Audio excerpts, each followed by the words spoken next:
Well, dear friends in Christ, on this Easter Sunday, you know, the human race has always had kind of a sixth sense that death is not the end, that we are going to spend way more time in the next life than we do in this one.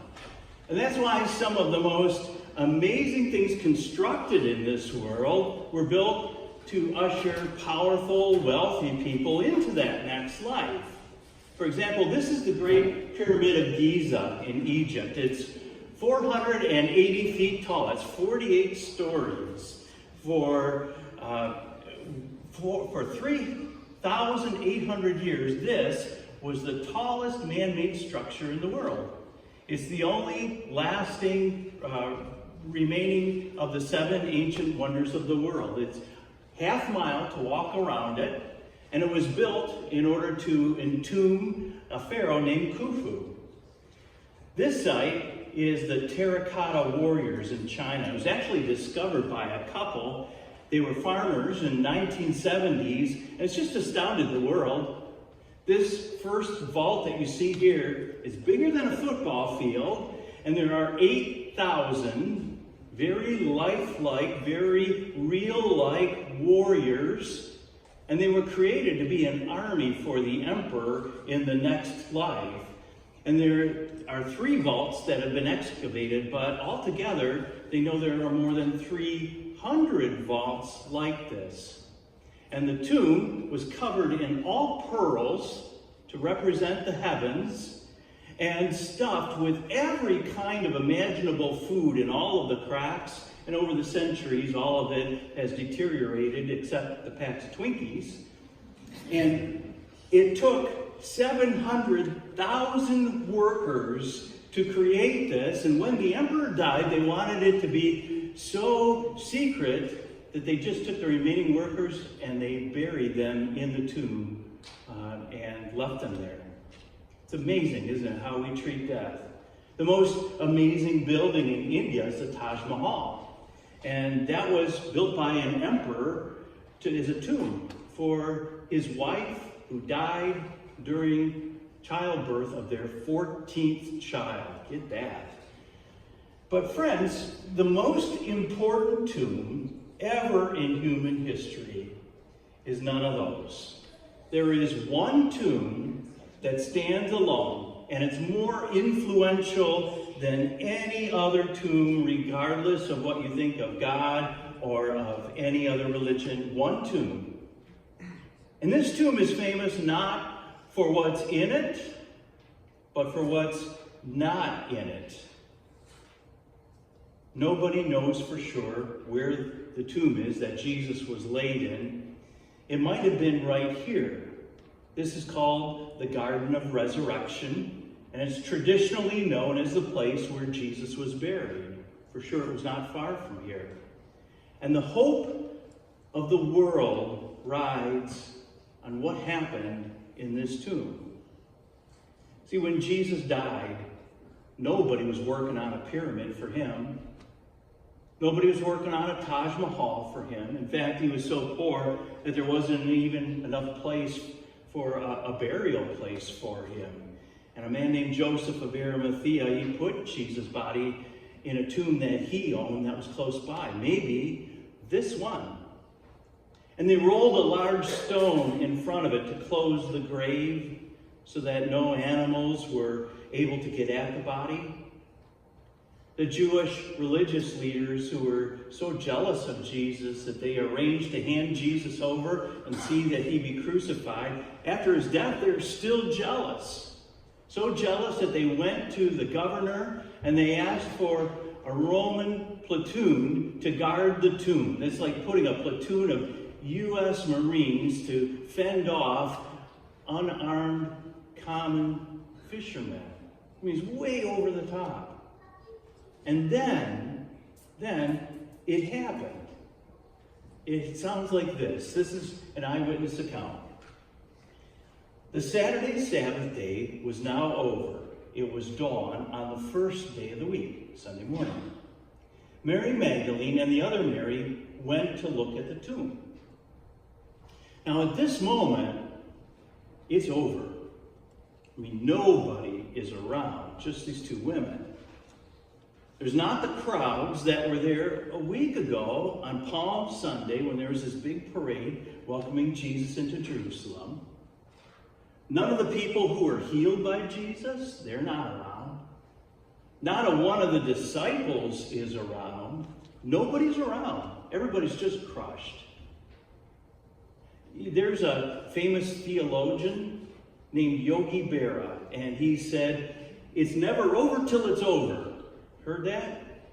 Well, friends, at this moment, it's over. It's over. Jesus is dead. He was crucified.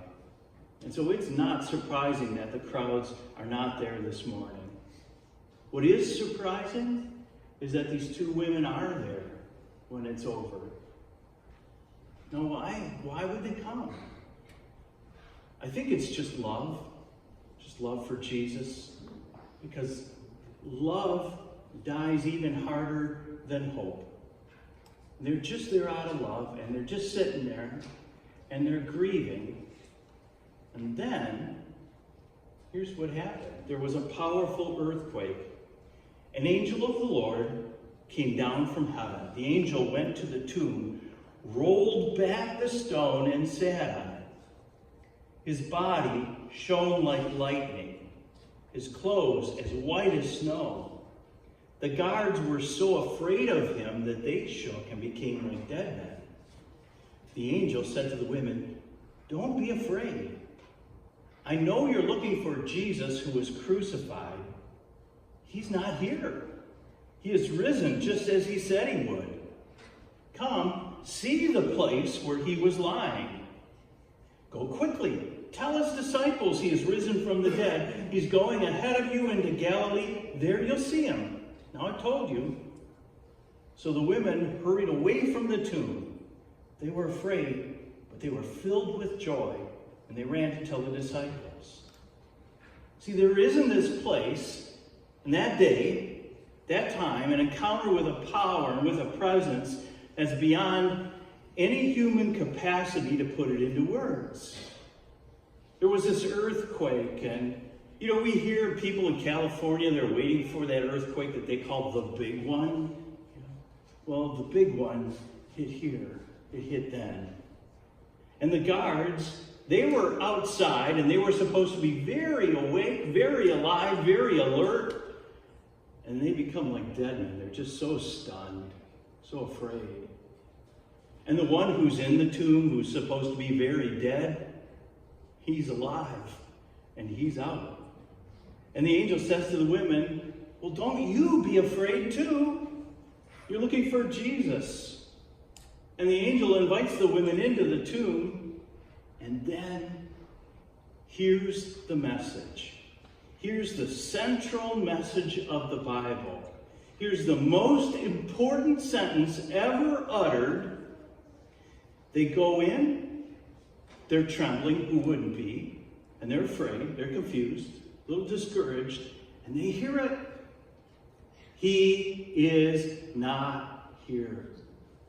4 words, simple. He is not here. Death couldn't hold him. The grave couldn't stop him. Hell couldn't defeat him. So whatever you face, however big your problems look to you, wherever you're coming from, this is the sentence that changed the world.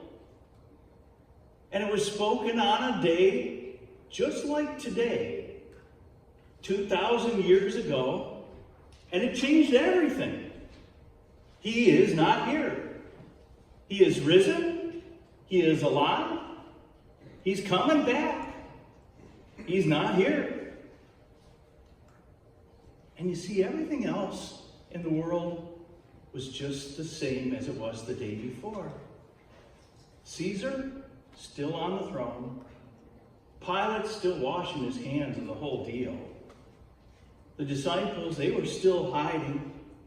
Crowds, they were still not believing. The soldiers still making fun of Jesus. But this one thing changed. He is not here. And I love how the angel doesn't say that usual gobbledygook, those sugar-coated sayings of emptiness that we hear so often these days. You know, the angel doesn't say, oh, he'll live on forever in our hearts. Or say, he'll be present in our memories. Or his spirit is always alive. Or he is looking down, watching over us. Ever hear that one? Or he's in a better place. Oh, no. This is a tomb. This is a place of death. A place of despair and disillusionment and defeat. A place of hopelessness and heartbreak and grief. And the angel is straight up realistic about that. But in spite of all of that, the angel says, in spite of all these real facts, it's all okay. It's all okay. Why? One reason. He is not here. Everything's the same, except one thing. But that one thing changes everything. So don't you be afraid, he says. Afraid of what? Afraid of anything. You pick. Soldiers, angels, graves, Rome, death, corpses, getting in trouble, money problems, health problems, bad jobs, no jobs, bad dates, no dates, bad hair, no hair. It doesn't matter. He's not here. And since he's not here, that means you can't stay here either. Now, go quickly. Tell his disciples Jesus has written. See, what's amazing is that God's got this job to be done, to go, tell. That's God's mission, and he gives it to the church, to his people. And it's not like his church are together and they're hanging out and they're enjoying it, and then they say, well, what are we going to do? No, it's the other way around. God's got this mission. Jesus is alive. The world's got to know, and he tells it to his people, the church. And eventually, the church is going to be billions of people. Eventually, it'll go worldwide. Eventually, there will be denominations and cathedrals and television ministries, but right now, it's just them. It's just these two women. And see, it's so like God to do this because, you see, in the ancient world, did you know women had no rights? I mean, they couldn't even legally testify in a court of law because their testimony was considered unreliable. Okay? But who did God choose as the first and the only witnesses of the greatest news that our world has ever known? These two women. And if you're questioning, one of the reasons why we know that the resurrection story could not have been made up is that in a made-up story from that day and age, they never would have chosen women as the key witnesses. And so you see, when the church first gets started, it's all girls. No boys at all. And they've got a mission. They've got a message. He's risen. Now, Jesus had already risen before the women got there. Then, when they came, the angel showed up and rolled the stone away. And the Bible tells us, eyewitnesses tell us, that Jesus, alive, had a physical body, but alive again, he could just walk through stuff. He could physically go to his disciples on Easter night and be there. And so he's already alive. He's already out. So why does the angel roll the stone away? To let the women in. Let them in. That way they can see. They can think. They can believe. And then they can go with the message. He's not here. He's alive. The tomb is open, the stone is rolled away, the angel is sitting on it. So he invites the women into the tomb to check it out. Come see. See the place where he was lying. You know, the angel doesn't say, oh, you just believe me, just trust me, okay? Instead, for people who are skeptics, like the women were at that point, he says, come, check it out, look around, think it through, use your mind, study the evidence, see for yourself. This really happened. Because there are a lot of people, even today, who say that, you know, if I'm going to believe in Jesus, that is just like anti-intellectual. I got to check my brain at the door, and I got to believe in things that make no logical sense. But you see, it's just the opposite. Take a look. Which explanation for the evidence makes the most sense? Grave cloths left behind? If someone were stealing the body, who would do that? Well, no one. That's who. So engage your mind. And the angel doesn't say, then stay here and enjoy, but go and tell. They aren't a country club for their own enjoyment. They got a job to do, and there's a whole world of people waiting to hear it. So they go. And the Bible says that the women hurried away from the tomb. They were afraid, but they were filled with joy. So they ran to tell the disciples. They were afraid and filled with joy. Sometimes people wonder, how can that be? I mean, aren't those incompatible emotions, being afraid and filled with joy? Well, let me ask you, you ever gotten married? How was it on your wedding day? Afraid and filled with joy, right? Ever had a child born? How was it on that day when the child was born? Afraid and filled with joy, right? And the women, they don't know what all this means yet. The Romans and the religious officials, they still want to stamp out this Jesus movement.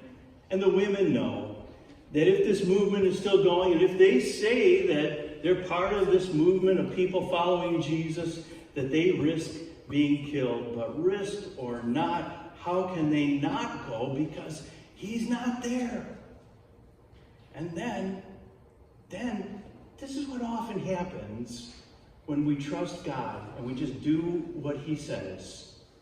Jesus shows up. Jesus shows up. See, when we step out of our comfort zone and we just only hang on to God's promise, we're only just trusting him, that's all we got, suddenly Jesus met them. And he said, greetings. That's the Hebrew word shalom. Today, it would be the common greeting, hi, hi. So Jesus shows up, and he says, hi.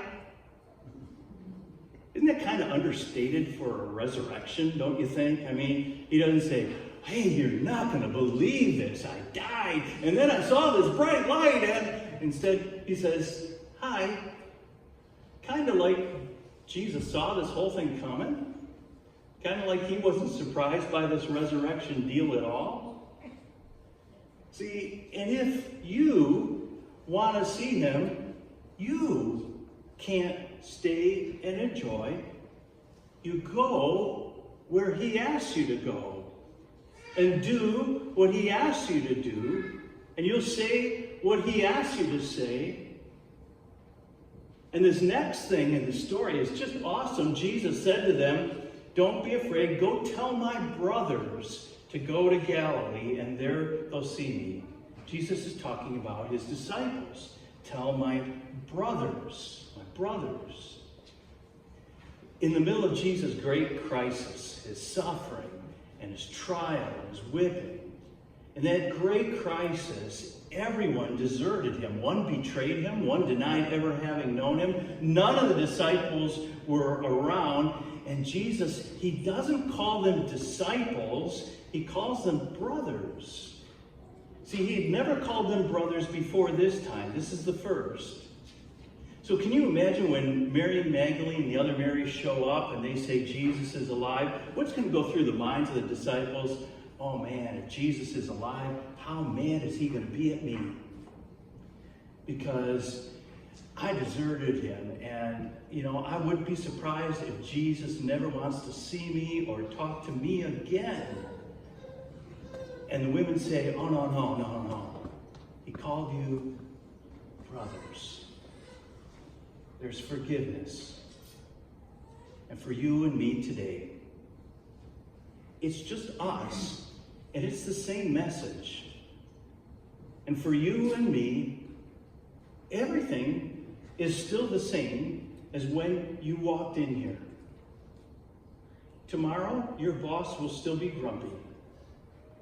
Your marriage situation is still not perfect. The money that you want in your bank account is still not there.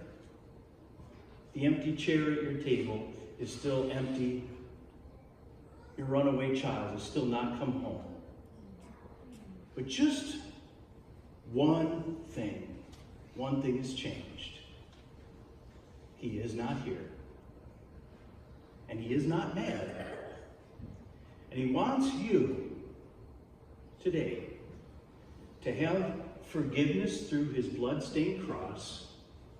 And he wants you to have the certainty of heaven ahead of you because of his open grave. And here's the deal. Because he did not stay there, he can come here. He can be here today, really in our hearts and minds. Really here. He can be living in our hearts with his indwelling power. See, because Jesus didn't stay where he was in the grave, he can be here. Be in your life. And you can have a new sense of the reality that God loves you and all that he has done for you. Amazing. And because he's here, you can have that power within you, the power of Jesus' resurrection. It's kind of like the battery in the Energizer bunny that keeps that bunny going and going and going. It's a power that enables you to love God back and love people in a new way.